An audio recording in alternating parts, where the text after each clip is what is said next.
This Pennzoil 400 betting picks edition of the NASCAR Gambling Podcast here on the Sports Gambling Podcast Network is brought to you by Underdog Fantasy. Sign up today using promo code SGPN and then go to sportsgamblingpodcast.com/dog to enter our bonus contest. 5 winners will receive shirts, hats, and a $50 SGPN gift card. We're also brought to you by Hall of Fame Bets, the sports betting research platform for parlays, player props, and game lines.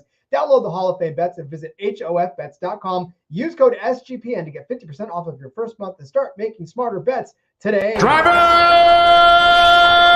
start your engine!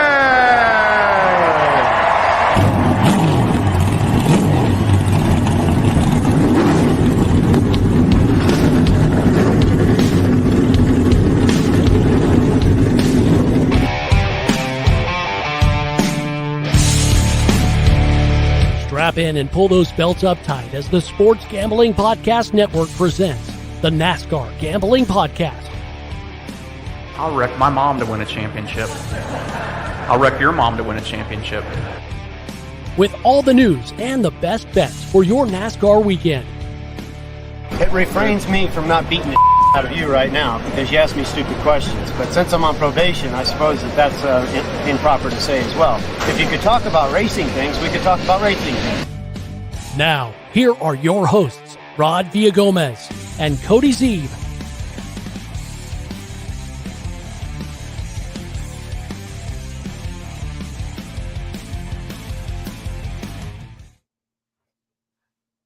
And good afternoon, evening, wherever you're listening to this. It is, of course, the NASCAR Gambling Podcast here on the Sports Gambling Podcast Network. He is Cody Zeeb.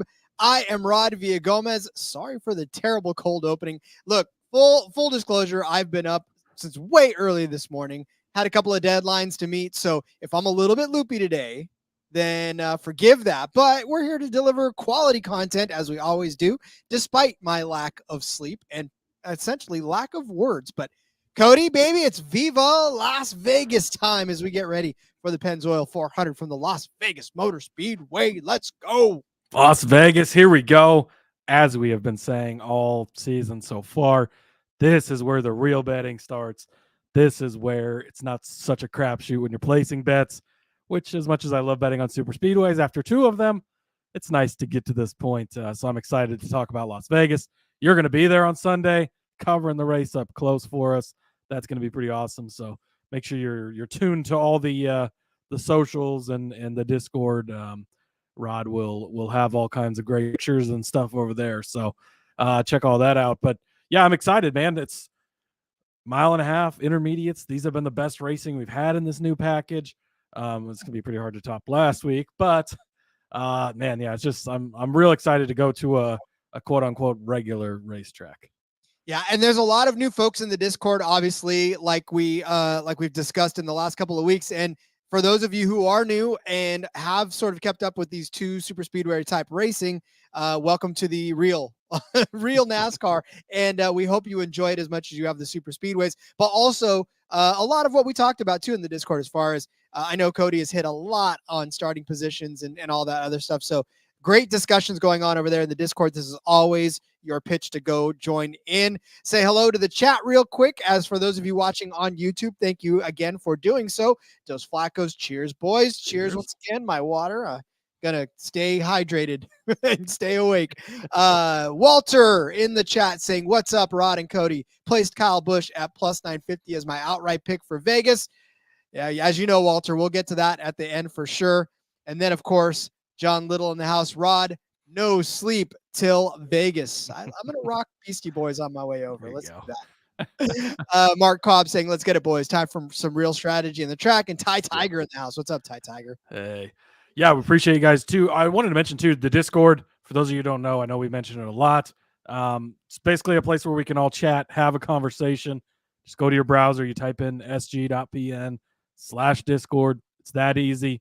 It'll take you to the Sports Gambling Podcast Discord.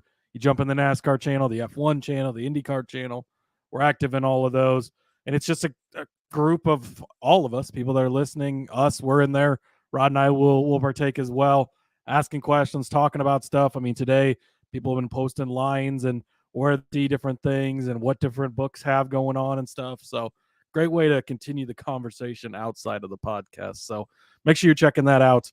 And again, if you want the link, it'll be in all the whatever they're called, the sections at the bottoms of these, the info area. Rod does all that stuff. Who didn't get the sleep here, me or you? I'll tell you that right now. I also haven't got much sleep, but that's I love it. Cody, all right, well, there has actually been some news that's gone on as we enter the, believe it or not, there's news between races that does happen. So what do we got going on? I know there's some penalties handed out and some other housekeeping stuff to get to. Yep, Tuesday is generally penalty day in NASCAR, and that is the case today.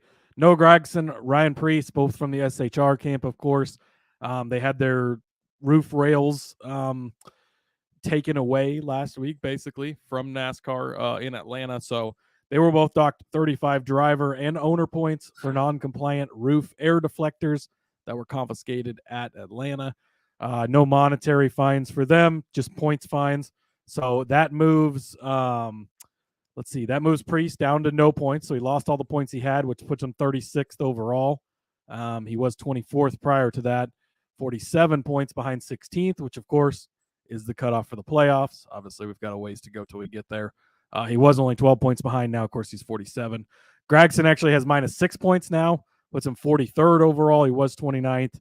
He's 53 points back instead of being 18 points back. SHR does have the option and opportunity if they would like to appeal. We've not heard yet if they will appeal or not. So, and the problem with appealing is that penalty can be made worse now. So we got to keep that in mind as well. But so those fines were handed out. Joey Logano was $10,000 for his non-approved glove. No points penalty there. Obviously, he was penalized during the race, the luckiest penalty in the history of penalties, as he, of course, lucked out as the caution flew right as he was dipping to the pits, and it didn't really cost him anything. So it kind of worked out well for him. And then no penalty was issued to the 41 truck team, the convertible truck we had at Atlanta there. NASCAR didn't find anything strong enough to be a penalty, basically, is what Bob says.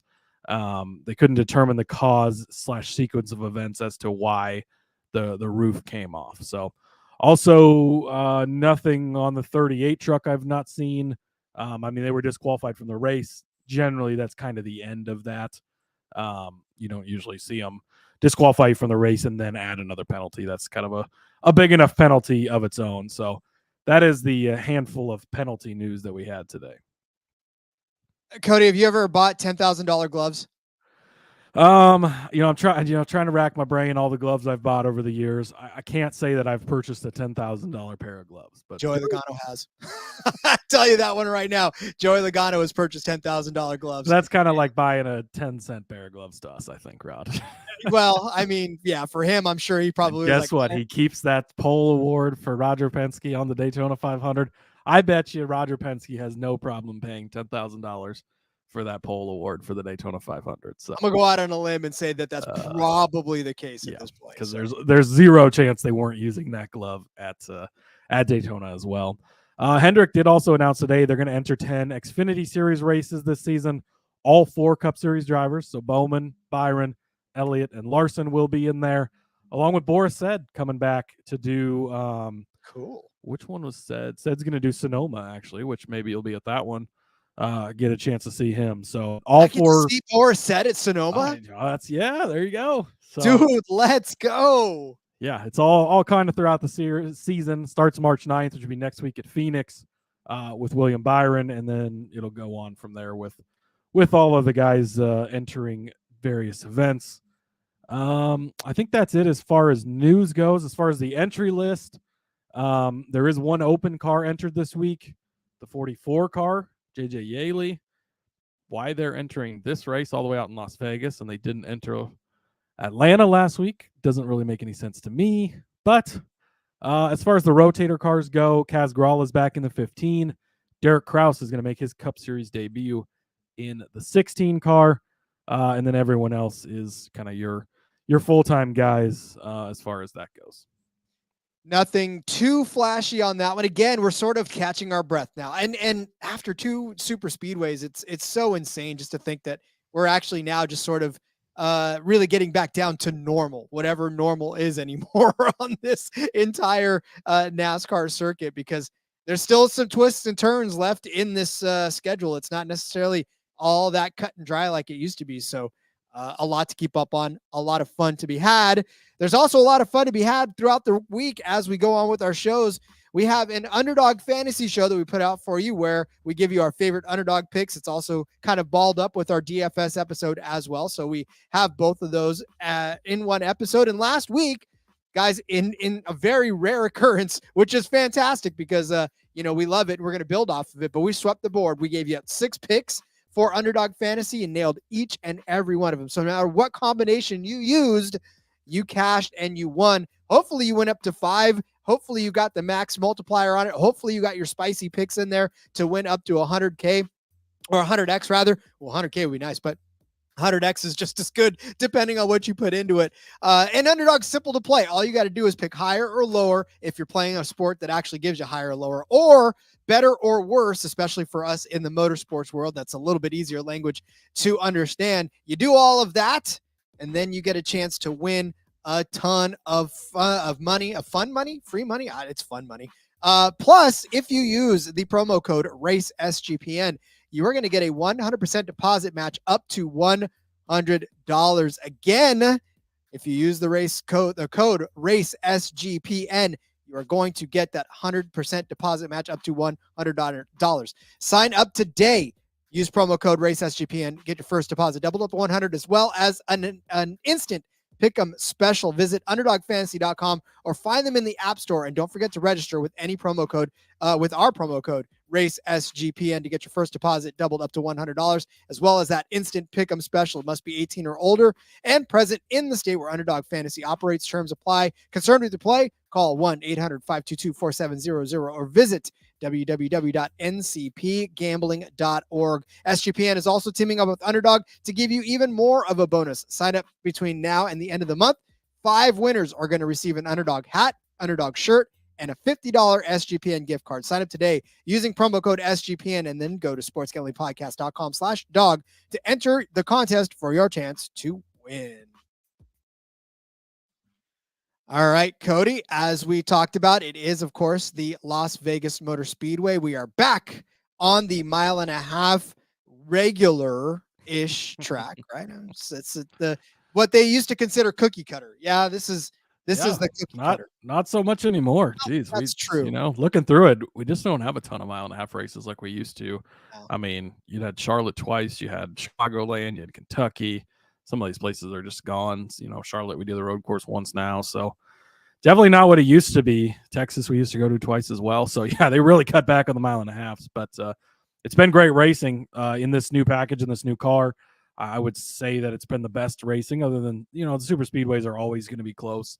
In the Cup Series, I guess I should say, are always going to be close, good racing.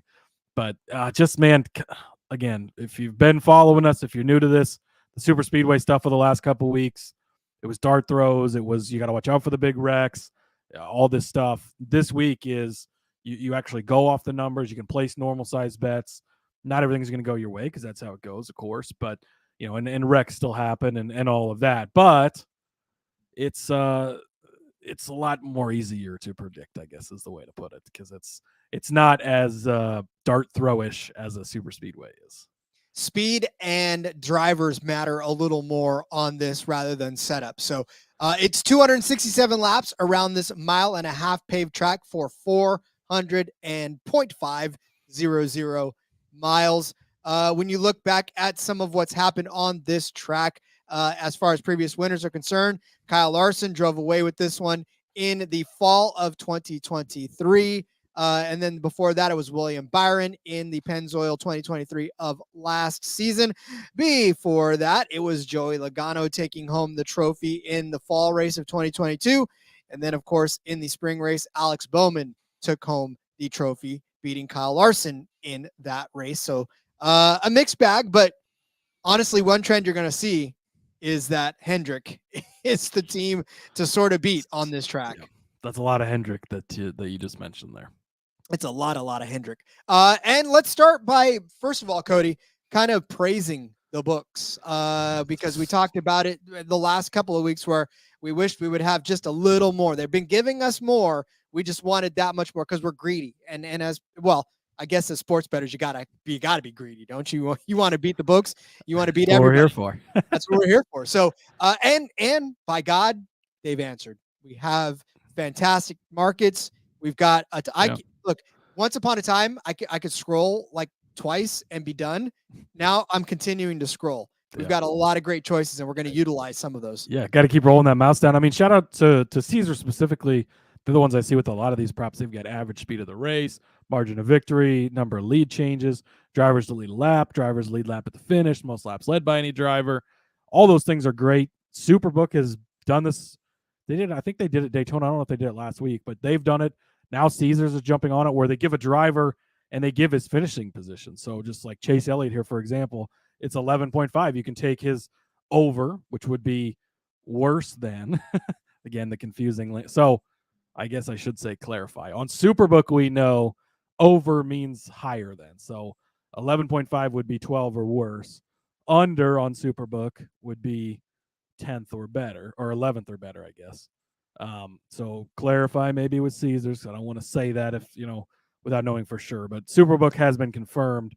So again, check the rules, but there's no top 5s or top 10s this week, which is a little interesting. I don't know if we're going to this instead, which could have perks and not perks too, but it is interesting. And I like having the option. Can we get this for, sorry, Chris, I was going to try not to shit on Kyle Larson this week. Can we get this for Kyle Larson on super speedway tracks in the future? Cause I'd love to hammer the over. All right, there. I'm done with Kyle Larson hate now. I love it. But yes, really just outstanding by the books to give us as many options as they have. Now we want more. Just keep it going, right? Yeah, no, seriously. And honestly, yeah, just keep this going throughout the rest of it, because this has been a lot of fun to break these down. Because again, last season, it sort of got to the point where, we were giving you almost, I don't want to say the same bets, but we were kind of limited to the same bets. So we had to sort of give you all that. Cody's in the chat blowing all of my, I didn't want to give out your pick now. I was just trying to help the folks in the chat. That works. Hey, you got to be in the YouTube chat to see what we just talked about. There, get in the chat. They don't even know if they're not on the YouTube right now. Nope, they don't. But yeah, so again, kudos and props to the books. We're absolutely adoring it, and we want more of it. So give it to us and give it to us good. Cody, I think it is time to start making our picks, unless you have anything else glaring that you want to share with the class. I do want to mention again, in case you didn't listen to the recap show, we had a recap show yesterday. You should have listened, but if you didn't, that's all right. I'm here for you. Take everything you saw the last couple of weeks at Atlanta, Daytona, completely erase it from your memory. Like I told Rod, there's 2 things that you can keep in your memory from those 2 tracks. You can keep the fact that Daniel Suarez has a win, because that allows him to be more gambling, more risky going forward. And you can keep in mind in the Truck Series that Nick Sanchez has a win.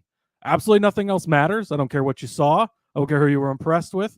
I don't care who you weren't impressed with. Absolutely nothing else transfers from super speedways to the type of racing we're getting into over the next few weeks at Las Vegas, at Phoenix, at the road courses. It does not matter. The single car speed doesn't matter. The pack racing doesn't matter. Leading a ton of laps doesn't matter. Forget about all of it.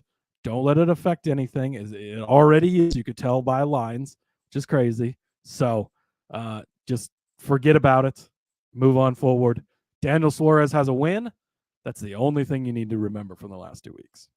Like Metallica says, nothing else matters. So, all right, we'll be back with our picks for the Pennzoil 400. But first, let me tell you about Hall of Fame bets. Win bigger by betting smarter this NBA season with Hall of Fame bets, the sports betting analytics platform for parlays, player props, and game lines. Research every NBA and soccer bet with historical stats and data. Enter any parlay ID into Hall of Fame Bet's revolutionary parlay optimizer tool to get hit rates broken down by leg as well as an expected probability for the entire parlay. Sort all players by hit rate for any bet to learn which players are hot and which picks have value. Stop betting in the dark. Join over 30,000 users researching with Hall of Fame Bets to craft more intelligent, data-driven parlays. Download the Hall of Fame Bets app or visit hofbets.com and use code SGPN to get 50% off of your first month today. Start researching, start winning with Hall of Fame Bets. All right, Cody, as we begin our conquest over the books, where are our first bets going? Yeah, I'm going to start off with a head-to-head that I like over on Superbook. I'm taking John Hunter Nemechek over Carson Hocevar, minus 110. Not really a lot of numbers to put into this, Rod. These guys are both newer to the Cup Series. We'll put it that way, right? Hocevar is a rookie. John Hunter, not technically a rookie, but kind of, sort of, in a way, a rookie, right? Neither of these guys have a ton of previous Cup Series experience, although they both filled in Cup Series Next Gen starts. But basically, it's a fresh slate for both of them. The way that I'm looking at this is basically you've got, John Hunter has been around a little bit longer than Carson has, kind of a veteran. He's been up to the Cup Series, went back down, worked his way back up in top-tier equipment. And you've got Carson Hocevar, and now John Hunter is in Legacy, which we don't fully know. That is one thing that we don't know this week coming in, right? Toyota's got the new body, and we don't know what that's going to look like at this type of track. Ford has the new body. We don't know what that's going to look like at this type of track. So keep that in mind when you're placing bets. But the way I'm looking at this, you got John Hunter and Legacy equipment. Legacy's been pretty solid. They've had some really good runs on intermediates over the last couple of years with Eric Jones. Again, that was, in this next-gen car, but it was with Chevrolet. Now they're switching over to Toyota. But the Toyotas, specifically the Gibbs cars, well, really all the Toyotas, the Gibbs cars and the 2311 cars have been very good on these intermediate tracks. I expect that to carry over to this team in 2311. Again, they're a Tier 1 partner with Toyota. Spire, Rod, they should be a lot better, right? But they're still Spire. Previously, especially the 77 car, has been one of the worst, if not the worst car in the field a lot of times. And we think that they've definitely stepped up, right? And they're adding another charter, and they've added a lot of money. And we expect them to be better. We expect Corey to run better. We expect a lot out of Zane and Carson, and I think they're going to run better than they have in the past. But are they better than John Hunter Nemechek better? I think this is just a little bit of overreaction to, I'm not even sure what, because, John Hunter had a good finish at Daytona, and Carson didn't really do great in either of them. He was out 3 laps into Daytona. So I don't really know why it's set this close at minus 110. Looking at these two cars, the Legacy car is clearly the better car, plus Hocevar, or plus John Hunter really has more experience than Hocevar does. And so while Hocevar's got a bright future and we like him, I think John Hunter's got the edge right now. So give me John Hunter Nemechek over Carson Hocevar, minus 110. And again, like we like to say, right, this will have you looking probably 15th to 20th, maybe 15th to 25th area for this head-to-head. So keeping an eye on that leaderboard, waiting for it to flip over at the bottom there when when they've got the top 10 and then the other 10 are just flipping, and you're like, oh, I missed it, and then it flips, and then you miss it again, and that gets annoying. But it'll have you watching the whole leaderboard, which is always fun. That's the worst, too, because I'm always like, listen, I know who's in the top 10 already. You've been on that for the last 10 minutes. Show me 20 through 36. I don't want to see. Well, and then they switch to where it's the full leader, and it's just first through 20th, and then it doesn't flip, and you're like, well, I need to know about the guys in the back here. I got DFS lineups. I got matchups back there. Show me McLeod. Show me McLeod. That's what I want to see. Although I don't know that anybody says that on a week-to-week basis, but we'll go with that. Super speedways, I do. It is a super speedway. All right. Well, so we talked about it earlier, and we talked about this being a Hendrick heavy race. I'm going to take a team head-to-head, which is very rare in this world. I'm going to take. They've started to give these more often, which another thing. Shout out to the books. Appreciate it. Shout out to the books. That's what I'm saying. I love this. I'm with it. So let's take advantage of it. I know this one's juiced up a little bit, but I really do think that it's not juiced up enough to where kind of prices you out. Just got to make the right bet for you. This is Hendrick over Gibbs. It's minus 130 over on Caesars. I just read off to you the winners of the last few seasons as far as who's been victorious here at the Las Vegas Motor Speedway. And as we noted, many of those were Hendrick cars, right? Kyle Larson in 2023, William Byron in 2023, Alex Bowman in 2022, Kyle Larson again in 2021. So you're talking, was it 4 out of the last 7? 5 out of the last 7 have been winners out of the Hendrick stable. Very hard to beat a car when it is in first place. Therefore, they've been able to accomplish this task in 5 out of the last 7 races. Well, what about the ones that they didn't win? Well, Joey Logano won in the fall of 2022, and the first actual Hendrick car on the books was actually not even close. It was you had to scroll all the way down to 13th for the first Hendrick car, which William Byron down there. So they tanked, and they tanked pretty hard in that race altogether. Kyle Larson crashed out after 94 laps and finished 35th. So they had a pretty rough race in 2022 in the fall. But again, that was after they had already won. Alex Bowman and Kyle Larson actually finished 1-2 in that race. William Byron finished in 5th, and Chase Elliott finished in 9th. So pretty much all 4 of these guys, right, were all up in the top 10. That's Hendrick dominance. And then you look at Kyle Busch was the first Gibbs car in that 2022 Pennzoil 400. And even when they lost, Kyle Busch was the first Gibbs car in the 2022 fall race. And stop me if I've misspoken, but Kyle Busch no longer a Gibbs car, therefore not necessarily a huge threat in that thing. But yeah, I mean, again, all 3 of these guys finished 1, 2, 3 in the Pennzoil 400 last spring. Byron, Larson, Bowman. I'm just saying, like, it's very hard to make a case against anybody but Hendrick in this instance. So give me Hendrick over Gibbs at minus 130. And this is just one car has to finish better than the other. Yep. Like, so if the top Chevy is a Hendrick car and the next car below it is a Gibbs car, this cashes. It doesn't matter where they finish, so long as a Hendrick's car finished in front of a Gibbs car at least once. Yeah. I think this bet makes sense as the show goes on. You're going to see there's a lot of Hendrick going on here because of the history here. They've done well. You know how much I love Gibbs. You know how much I love betting on the Gibbs cars. Just not real getting into the Gibbs cars this week. They're going to have their time coming up. And if you look at it, right, you're getting, 3 former winners in the Hendrick camp here and Chase Elliott. So that's not a bad guy to be the 4th guy, right? On the Gibbs side of things, Denny's always a threat. Truex is always a threat. Bell can be up and down on these types of tracks. And Ty Gibbs, while we think he's going to have a great season, 1.5 miles are kind of where he struggled a little bit more last season. So I don't know if we're going to see that quite yet from him. So I do like taking the Hendrick side of this, juiced up a little bit, but you want to pay the juice if you lose, Rod. And minus 130 is definitely not bad at all. Next up for me, I am going to go over to what I wanted to do here, Rod, was go to the top 5 camp. But as of right now, we're recording this, I've not seen top 5 odds anywhere. So I've got 2 drivers I had circled all week for top 5 finishes.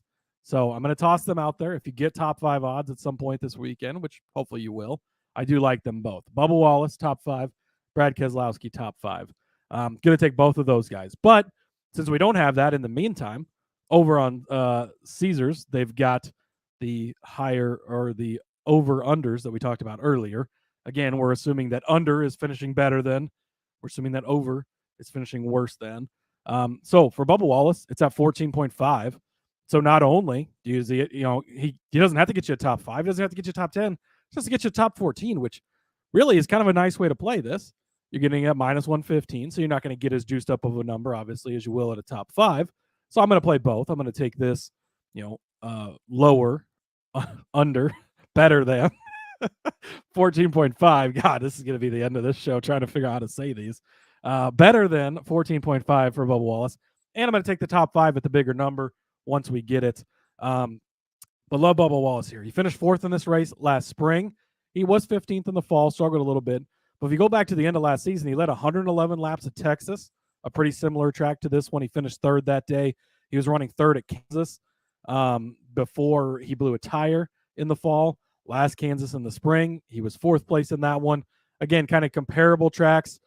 I would say Charlotte's probably the most like direct comparison, but Texas, Kansas are definitely close comparisons to this. Same type of racing, same package, same all of that. So love Bubba Wallace.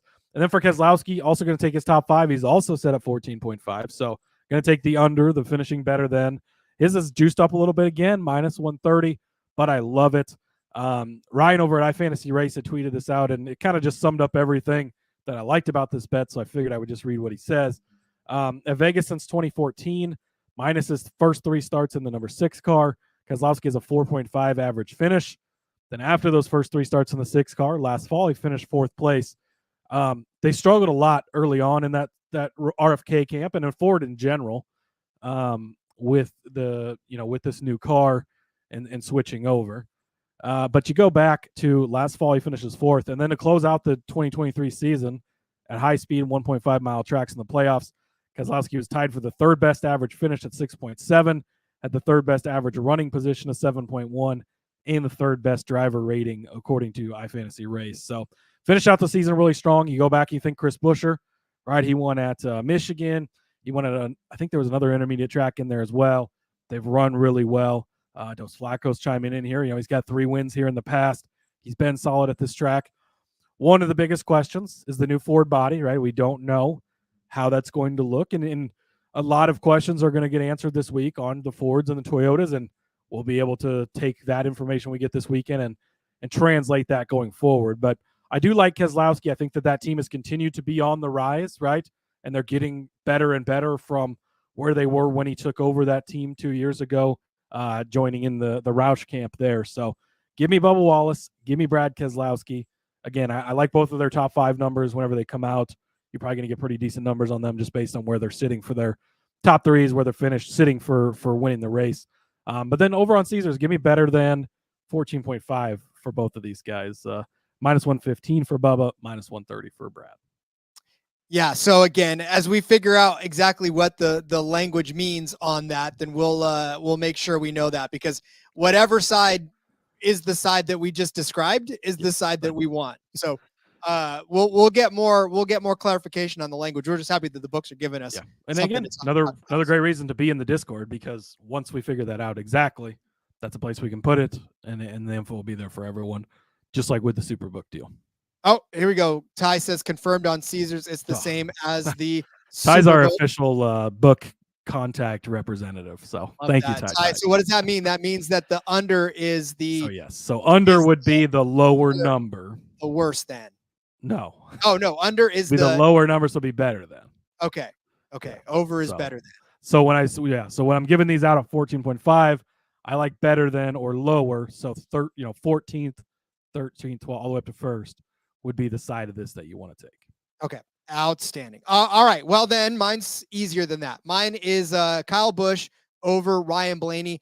The only reason that I'm entertaining this one in particular is because I found it on Plus Money on Caesars. You can find this actually at minus 105 over on Bet365. So again, this is why you shop around. This is a much better number for this. Minus 105 is fine and well, but if you're giving me Busch over Blaney at Plus Money, I'm definitely taking that here on the Las Vegas Motor Speedway. Allow me, if you will, to read you Kyle Busch's last finishes since 2020 in the fall.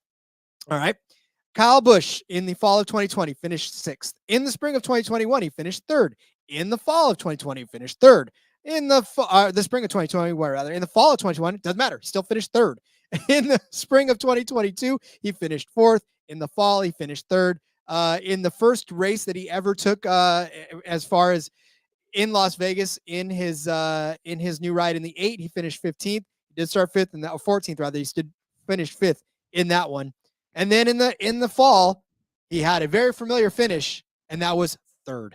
So Kyle Busch loves finishing 3rd on his home track. But overall, he's got 25 starts, 15 top 10s, 12 top 5s, and that win.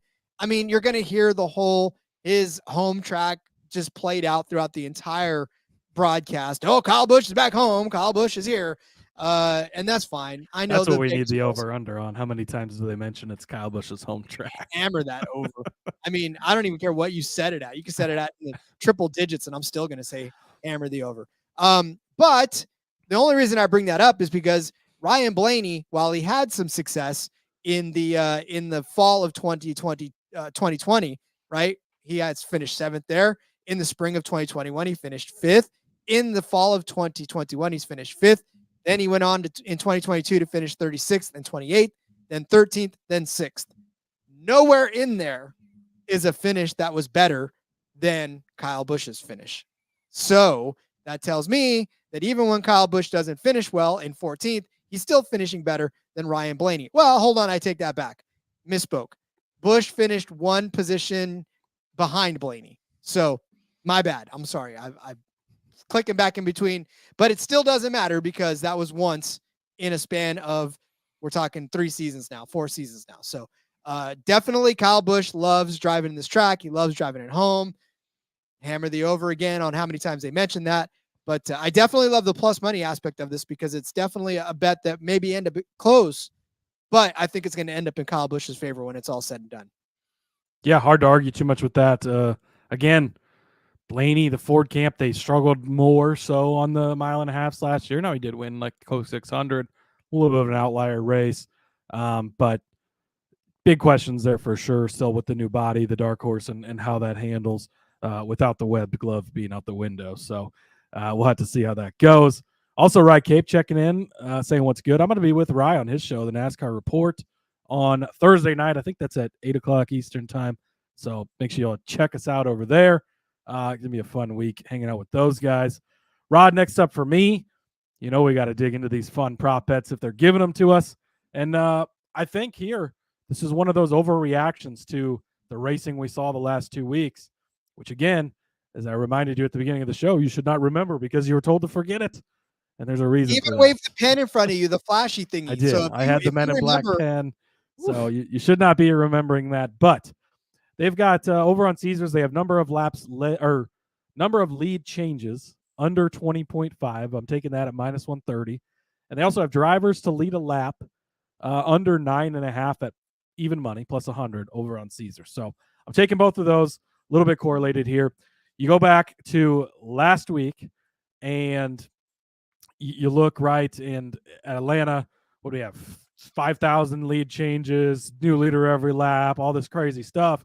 And people have been watching that these last 2 weeks, and they're thinking, oh, God, you got to smash the overs on these, right? 13 lead changes. Shit, there was like 46 last week. Pump the brakes, because, again, doesn't translate. It doesn't translate, and it's not that way. Let's go back. Let's take a look at all the races in the next-gen car here. You go back to last season in this race, there were 13 lead changes. So, again, we're going under 20.5 lead changes. There were 13 lead changes between 8 different drivers. And so 8 different drivers led. And so a lead change, too, for the record, is when someone leads a lap and then someone else leads the next lap. That is considered a lead change. So if I pull up next to Rod leads the lap. I pass him on the backstretch. He passes me back. By the time we get back to the line and he leads the next lap, there was not an official lead change there. Just to clarify what a lead change is. So last year in this race, 13 lead changes between 8 drivers. William Byron led 176 of 267 laps. That's a lot of time by one driver out front, a lot of not changing things. You go back to the fall race this past fall here. It did get up to 20 lead changes, but only between 7 drivers. And one of those drivers was J.J. Yaley, which means we got to a point where we had green flag pit stops. And that was kind of the thing that fucked it up a little bit. But even getting fucked up like that and having 20 lead changes, you're still not going over the 20.5 number that they have set. So I think that shows a lot of things. You go back to the fall of 22 in the previous race, there was 18 lead changes among 8 drivers. Again, kind of a trend here, right? 8 drivers, 7 drivers, 8 drivers, and you only got to 18 this time. That's under. The one outlier, Rod, is the spring of 22. There was 23 lead changes among 15 drivers where both of these numbers went over. But you go back to the 2022 season, that was the first year of the next-gen car. We went to Daytona, we went to Auto Club, and then we were at Las Vegas. This was the 3rd race of the season. only the second non-super speedway race of the season, everybody was still feeling things out. If you remember, Eric Jones was like fastest in practice, and everybody's like, oh my God, they did it. Like they made this car perfectly parity, and things have shifted obviously since then. So I'm throwing that race out. You look at the last 3 races, the under is hit on both of these. I think that this is a good way to play it. And I think, honestly, this is just a massive overreaction to what we just saw the last 2 weeks. And you've got the new Netflix fans, and you've got the, the people who are just tuning in or just getting back into it. And they're like, 20 and a half lead changes. There was 46 last week. You got to smash the over, right? As Lee Corso would say, not so fast, my friends, because again, we're throwing everything we learned the last 2 weeks. I want to make sure that's stressed, because it doesn't matter what happened the last 2 weeks so much. So under 20 and a half lead changes, minus 130. Drivers to lead a lap, under 9.5 at even money over on Caesars. And there's also a couple of interesting ones as well in that same vein. I was going to toss it in, but I saw that you had something very similar. So I decided to kind of lay off of it. And I'm looking for it right now, and I'm scrolling through it. Was it drivers to finish on the lead, drivers on lead lap at the finish? There's the 22.5. It's not an official play, but there's over 22.5, and 22.5 is the line set. Both of the sides is minus 115. But you talk about the guys at front, and they're always in front, and they're constantly in front. That there's been times where that's put guys a lap down, and several guys a lap down, because it gets strung out a little bit. So play with that market. I'm not going to give you an official play on it, but I'd be curious to see what you guys come up with on the lead. How many drivers are on the lead lap at the end of it? So let me know about that one. Oh wait, I have that one as my official play. Oh, look at that. Never mind. Not an official play. You just talked it up, and it is an official. Yeah, you put it in the next box. I did put it on the official. You just jumped ahead of box. I did jump ahead of box. All right, fine. Then I will make it an just official give it play. out. I'll give it out. Drivers on the lead lap over 21.5. This is at minus 115. Like I said, I mean, this has been a race in which drivers have jumped out to a large laps led tally, and like over 130, over 115. And it's happened several times over the last 4 or 5 races. So that has put several drivers a lap down. So, but in this instance, it's not where it's gotten too many over or outside of that 22.5. While it's put drivers down, it hasn't put very many down over that 22.5 mark, because you've got to lap the field a couple of different times. Stage breaks give opportunities for you to be able to catch back up. Actual cautions. There were 7 cautions in the fall race last season. There was only 4 in the spring race, which is where William Byron led 176 laps. But even on that, we still had 18 cars that finished on the lead lap. So, I mean, it was under this. But in the fall race that very next day, or that very next, that same season, there was 27 cars that finished on the lead lap. I think there's somewhere in between, right? Last year's races is what we're going to end up seeing. In the fall of 2022, there was 25 cars that finished on the lead lap, 8 cautions for 42 laps on that one as well. So when the cautions correlate, then the cars on the lead lap kind of get in there. 23 cars finished on the lead lap in the 2022 Pennzoil 400 in the spring. So again, there's 266 laps, 21 cars finished on the lead lap in the fall of 2021. But again, I still really think that this is going to be, we're going to see, we'll probably see one person run out and lead a lot of laps, but I think the pack will stay close. Stage racing definitely brings the pack back to each other. So give me the drivers to finish on the lead lap over 21.5 at minus 115.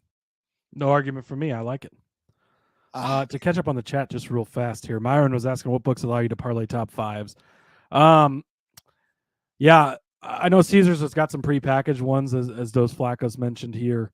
FanDuel used to let you do that, and then the guy won $1 million on like a $50 bet or something because super speedway racing. So I'm not sure that any of them allow that anymore. If you know one, again, hit us up in the chat here, hit us up in the Discord, and we can pass that along to Myron for sure. But I've not seen anywhere that has done it recently because that one man ruined it for everyone.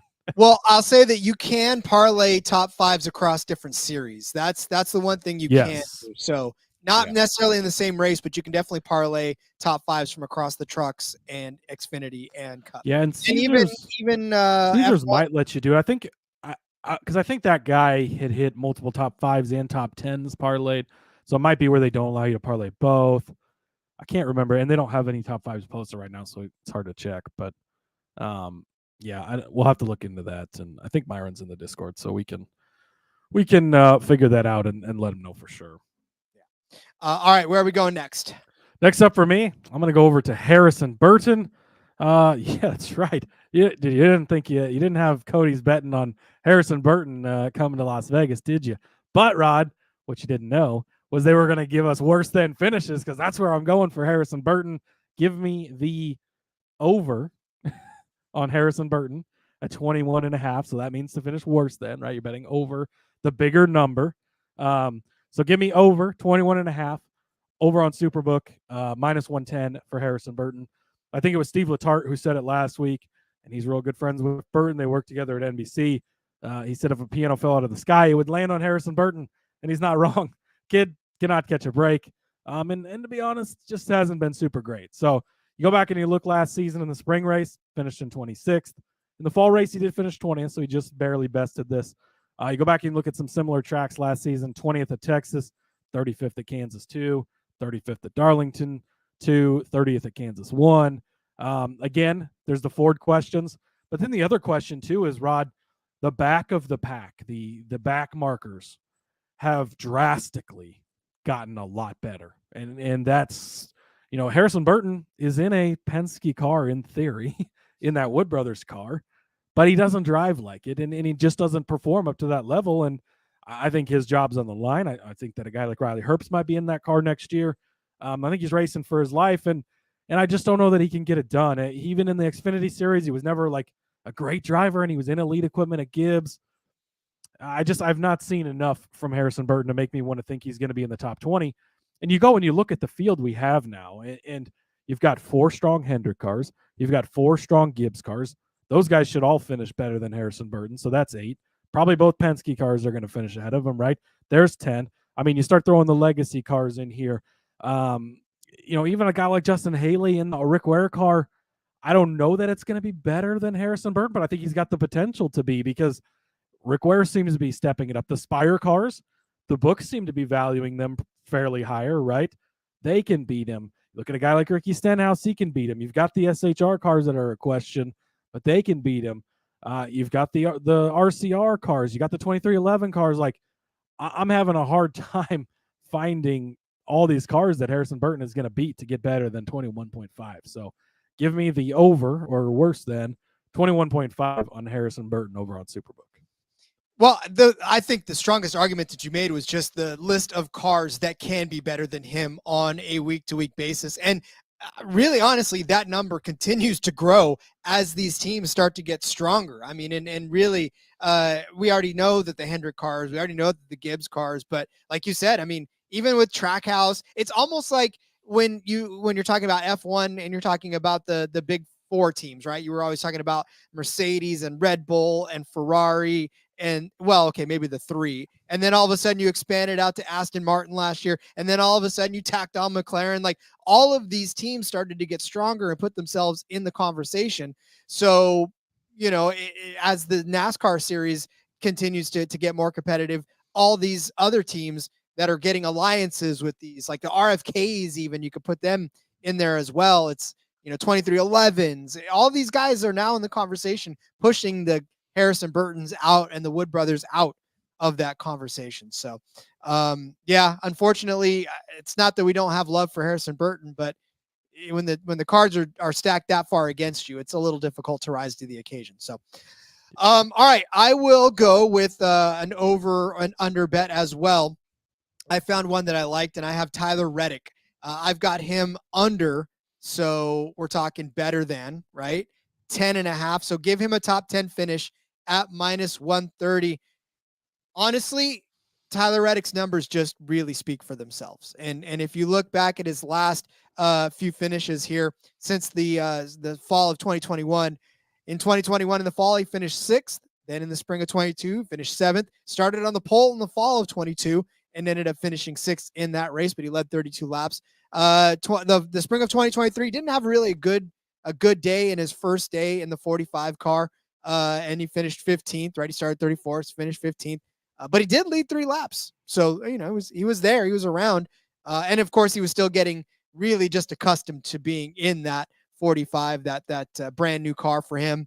And then he settled in, and in the fall finished 8th after an 8th place start. So doesn't matter what he's driving, doesn't matter who he's driving for. Tyler Reddick just tends to get it done at Las Vegas as far as top 10 finishes is concerned. Now, again, because this is not an official top 10 play, this is a under 10.5. That's why it's juiced at -130, but I think it's juiced accordingly because this is him getting it done everywhere and anytime.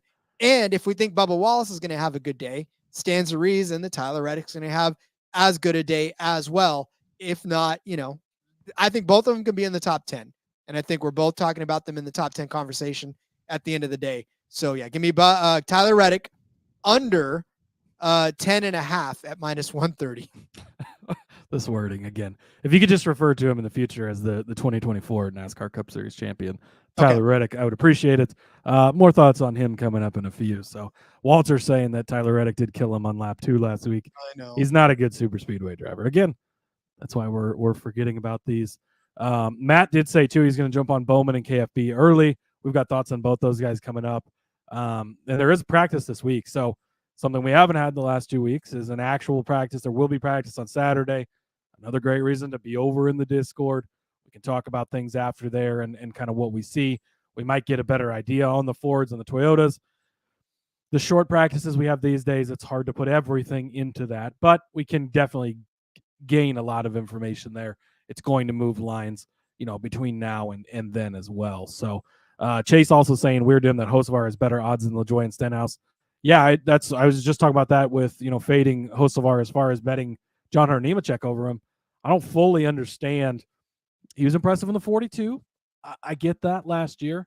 But let's pump the brakes a little bit until we see. Again, let's not overreact to, the Spire cars were strong last couple of weeks. Yes, but it doesn't matter, Rod. So let's not overreact to it. Next up for me, Rod, I am, I thought about doing a car lift this week. Decided no car lift, going to toss the car lift out. Instead, Rod, we're going to ride the watermelon lift. That's right. We're going to Ross Chastain. And we're going to ride the watermelon lift, I guess, all the way up for him.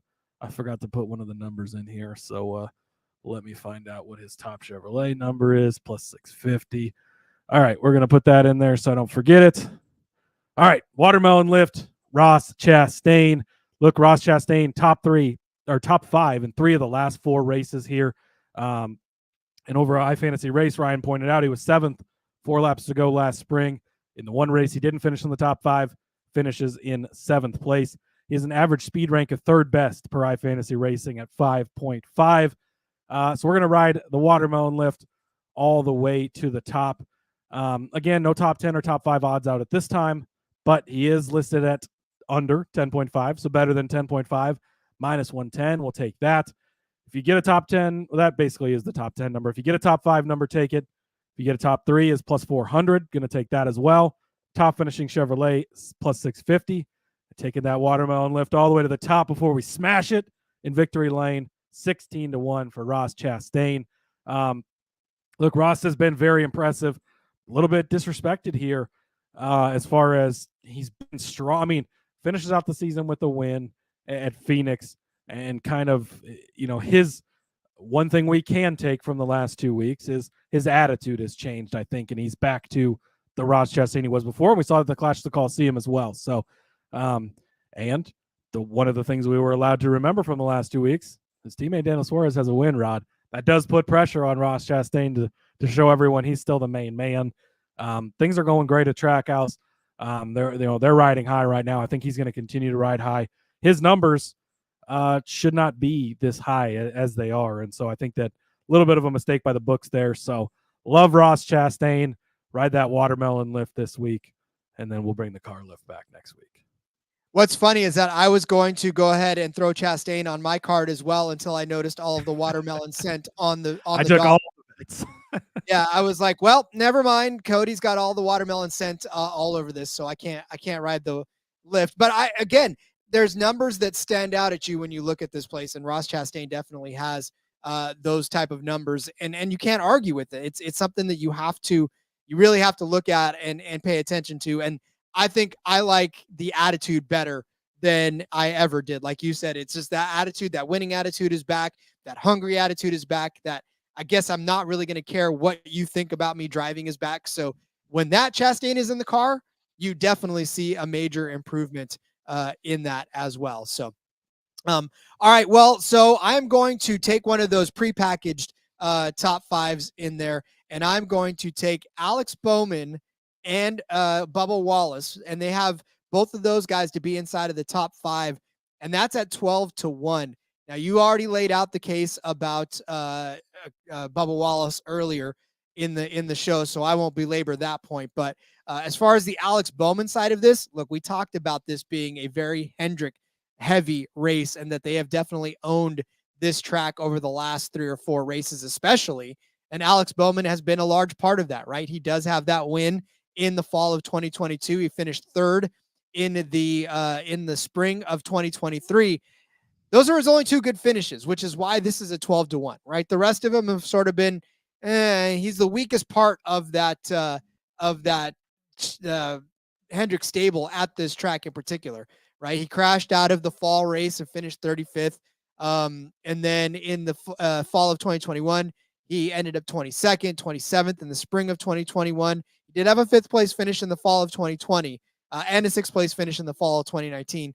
Spring race has not necessarily been his favorite race, but again, we know that this is a Hendrick dominated race.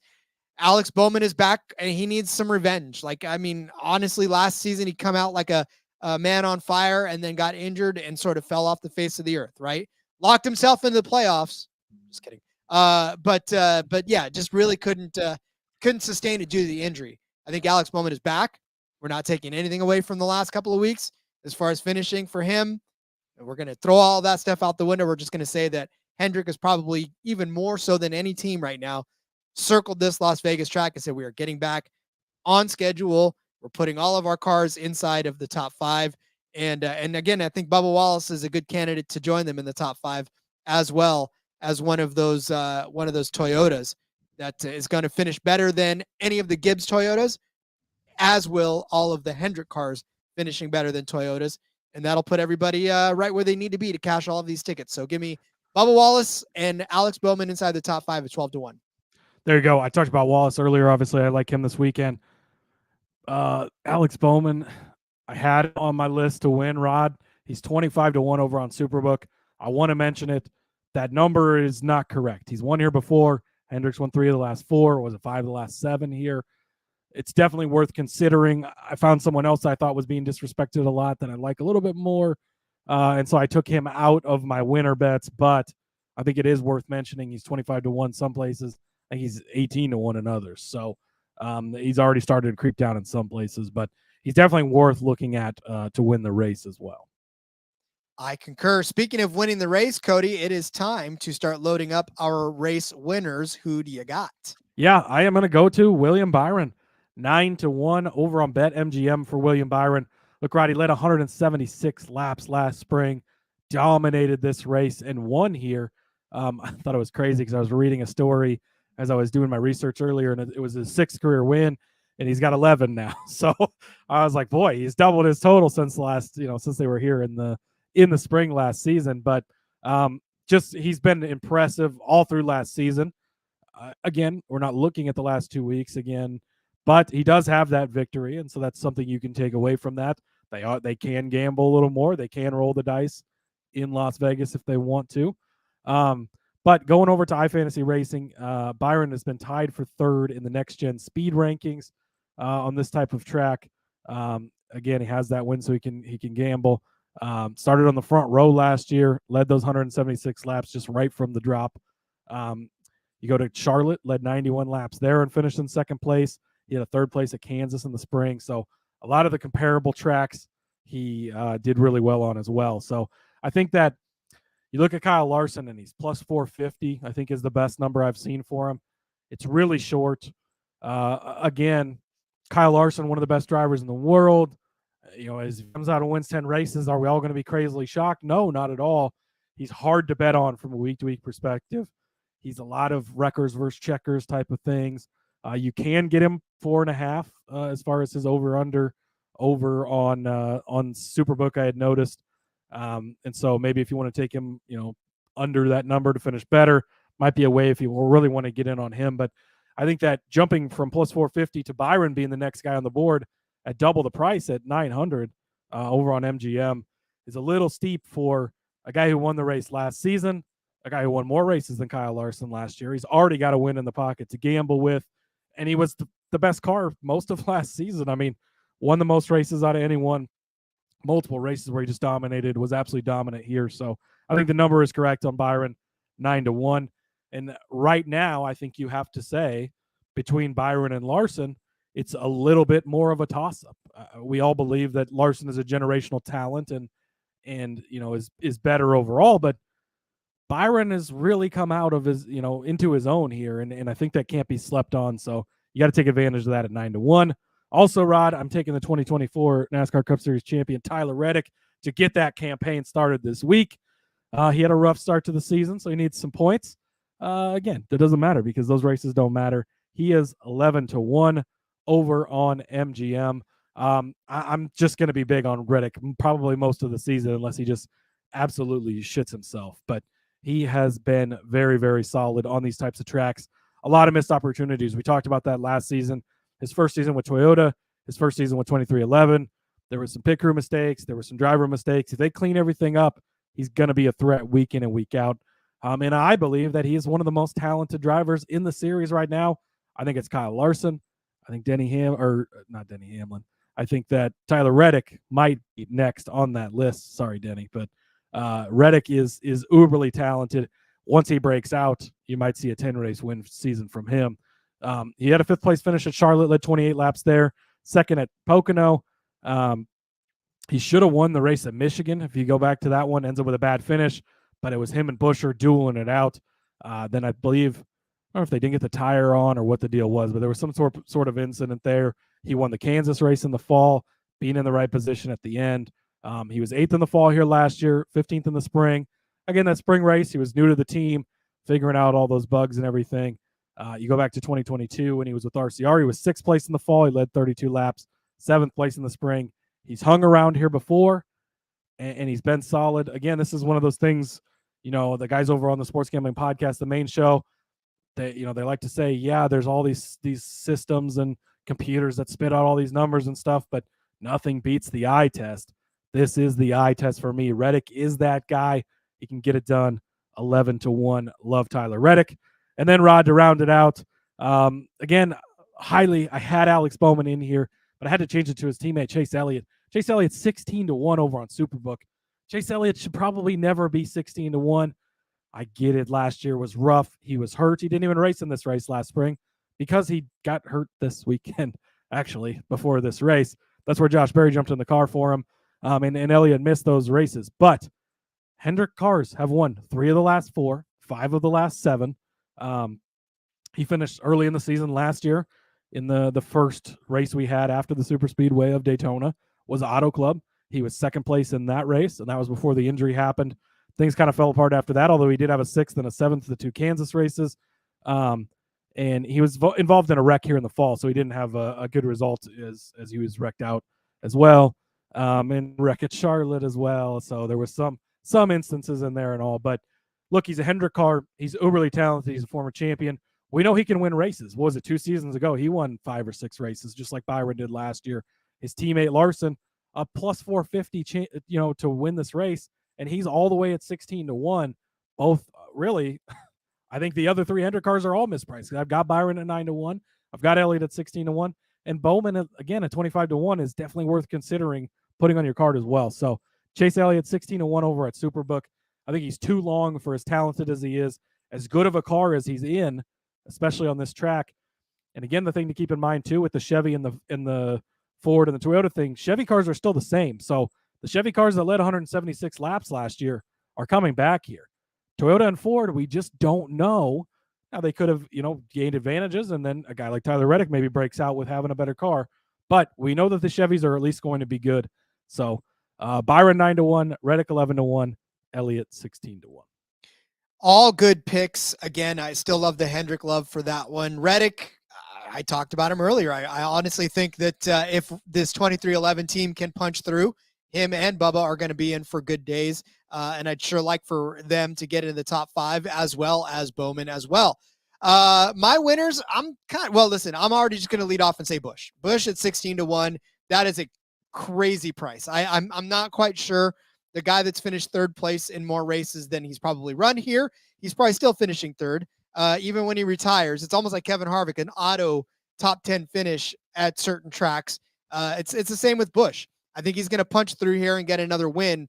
Hopefully this season. It's just, he's too good to not to, right? And we sort of saw a relaxed side of Rowdy over the last couple of weeks, of which I haven't really seen in a very long time. Like, he tends to react very, very, and he'll say it too, probably childish at certain points over certain things.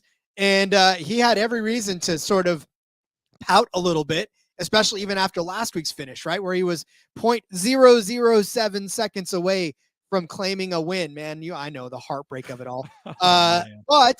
But look at that car is still fast. The last 2 weeks, notwithstanding, obviously I know we can't really factor in super speedway speed, but Kyle Busch is still fast. And I'm going to do this once.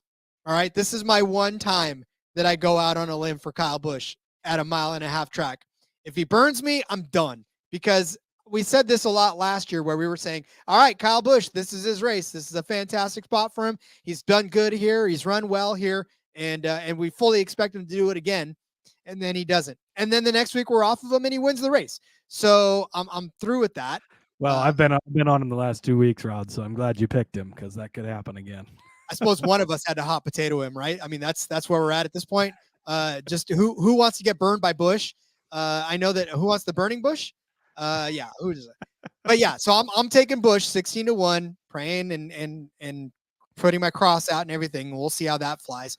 And then I'm taking a stab, not odds wise, but basically just picks wise on Christopher Bell, which is kind of weird because Christopher Bell's 10-1. That's the best price you can find from on 365, but Busch is still not the favorite over Christopher Bell. And Christopher Bell has a way worse track record on this particular track than does Kyle Busch, which I'm probably sure he's got a worse record than Kurt Busch too on this track. Yeah. But for Christopher Bell, his average finish here, 18.6, which does not lead you to at all think that he could win this race, but he does have a third place finish in which he finished third in the that's Atlanta Motor Speedway. What the hell am I doing, Rod? Click the right track. All right. As I sheepishly click the wrong buttons. Full disclosure for those of you watching right now on the YouTube, I did not have time today to get the graphic ready, so I was getting the graphic ready. So my fingers clicking all over the place. But still not a very good track record, as average finish 17.4 here at Las Vegas. However, I will say that the last 2 seasons, which is why I picked him, have been encouraging. He had a 5th place finish in this race last season after starting 10th. He started on the pole in the fall of this and finished 2nd after leading 61 laps. So he figured something out last season. I'm hoping that he brings it to the track this year and continues to build on it. Look, we know Christopher Bell is a good race car driver. The only problem is, do we see it? Can we see it? Will we see it? And unfortunately, the last couple of weeks have not necessarily been good to us. So we're just hoping that the Christopher Bell that remembers how to drive, especially last season, right, with that 5th and 2nd place finish in this race, on this racetrack, this is the guy that shows up to the track. So 10-1 for Christopher Bell. I'll take a stab and hope that he actually gets the top step of the podium instead of the 2nd step this time. Yeah, I'm glad you're on Kyle Busch, because I do like him yet again this week. And as Matt pointing out, the truck odds just dropped over on Superbook. He's plus 120 in that race. So we'll talk about that later in the week. Make sure you come back. But Christopher Bell, I will say there is no qualifying odds this week. I understandably, Rod, we absolutely fucking killed him last week on our Michael McDowell 30-1. So they wanted to wait till after the show so we couldn't give out another banger of a winner. But give me Christopher Bell to win the poll. I really don't care what his odds are. He is my poll bet. So make sure you get that in because I'm going to claim credit for it when it hits. Otherwise, I do like him to, I don't know. I don't know if I'm sold on him winning the race 10-1, but I do like the Busch pick at least. Beautiful. Well, I mean, like I said, I'll still take a stab. I know 10-1's not like blistering odds, but it's still pretty good for a guy that finished second in the fall race last year. Yeah, so absolutely. I will take that. All right. Well, that is the picks. Get out your pen and paper, everybody. We are going to go over our picks. And remember, for those of you over on the YouTube channel, you can actually see this. And yes, there is going to be, like there was last time, a bookmark in the YouTube video where you can skip straight to this. If you really don't want to listen to any part of this, you can skip to it and be there. Although I'd rather you listen because then you at least get the analysis that goes with it. But hey, that's on you. I don't want to dictate how you spend your time. So anyways, here are the picks for today's show. I started off with Hendrick over Gibbs at -130. Cody gave you John Hunter Nemechek over Carson Hocevar at -110. I came back with Kyle Busch over Ryan Blaney at +115. Cody gave you Bubba under, which means a better finish than 14.5 at -115. I gave you Tyler Reddick under as well, a 10th place finish, 10.5 at -130. Cody gave you the number of lead changes under 20.5 at -130. I said that the drivers to finish on the lead lap would be more than 21.5, so over 21.5 at -115. Cody said that there would be under 9.5 drivers to lead a lap at +100. I gave you the combination of Wallace and Bowman as top 5 finishers at 12-1. Cody gave you Harrison Burton worse than finish of 21.5 at -110. And then he also told you to ride that Ross Chastain watermelon lift all the way to the top, whatever his top 5 odds, whatever his top 10 odds are, but top 3 for sure at +400, top Chevy at +650, over or better than 10.5 position at -110, and then to win the race at 18-1. I said Christopher Bell at 10-1 would win the race, Kyle Busch at 16-1 to win the race, and then Cody gave you William Byron at 9-1, Tyler Reddick at 11-1, and Chase Elliott at 16-1 to win the Pennzoil 400 from the Las Vegas Motor Speedway. Cody, we made it to the end. Getting some graphic comments. Walter loves it better and better each week. Nick also says, great graphic. Let's win some money. So make sure you're checking out the YouTube channel again so you can grab that and has it all in one place for you with all the picks. We're full on into the Cup season. This is when it really starts. It's so beautiful. It's beautiful, Rod. I love that we just took a second to just sort of appreciate. Just like soak it in. Because this is the first, this is where we get into the real, again, love the races last couple of weeks. I love super speedways, but this is where you can really bet on things and find that advantage. So it's a beautiful, beautiful thing. Soak it in, take it, and let's go win some money. Let's go win some money. All right. Well, then with that, we'll go ahead and turn you loose to go set these bets and win some money. Cody, on the way out the door, why don't you let everybody know where they can find you on social media? Yep. You can follow me on Twitter at Husker_Zeeb. Rod, we did an episode of the F1 Gambling Podcast earlier this week. You might be like, oh, F1, fuck those guys, right? I used to be that way too. But this isn't a couple of British guys talking about F1, right? It's just you and me with our NASCAR knowledge over in the F1 scene. Been doing it a couple seasons now, had a lot of success. It's a lot of fun. It is available in your NASCAR Gambling Podcast feed as well as on the YouTube here at the NASCAR Gambling Podcast YouTube channel. So make sure you're checking out that F1 episode. It's a lot of fun. They're racing Saturday morning this week, so you'll have trucks on Friday night, F1 Saturday morning, Xfinity Saturday evening, or Saturday day, whatever it is, and then Cup Series on Sunday. It's a full weekend of racing. We're just here to make some money on racing. It's beautiful. We're full on into the season, and I love it. So make sure you're checking out the F1 Gambling Podcast, and then go follow the show as well on the X at NASCAR Gambling. Indeed. Yeah. Make sure you check all that stuff out. Cause again, racing is racing and we love it. Anything that we can cover that is racing related, we definitely want to get you all acclimated to that as well. So follow me on X at RJ Villagomez. Link in the bio, everything I got going on, whether it's here, whether it's Sportsbook Review. I've got actually some Pennzoil odds coming out later on this week in my picks as well. You may see a couple of familiar faces or you may see a new one, depending on how I feel that day. And, of course, make sure you check out the Back Road. I'm not on it this week, but Seth and Elliott got you covered, and we'll carry you into Las Vegas. All right, everybody, we'll see you tomorrow where we will cover the truck, or I think trucks is where we'll cover. So we'll come back tomorrow with some trucks. And in the meantime, let's go racing and let it ride.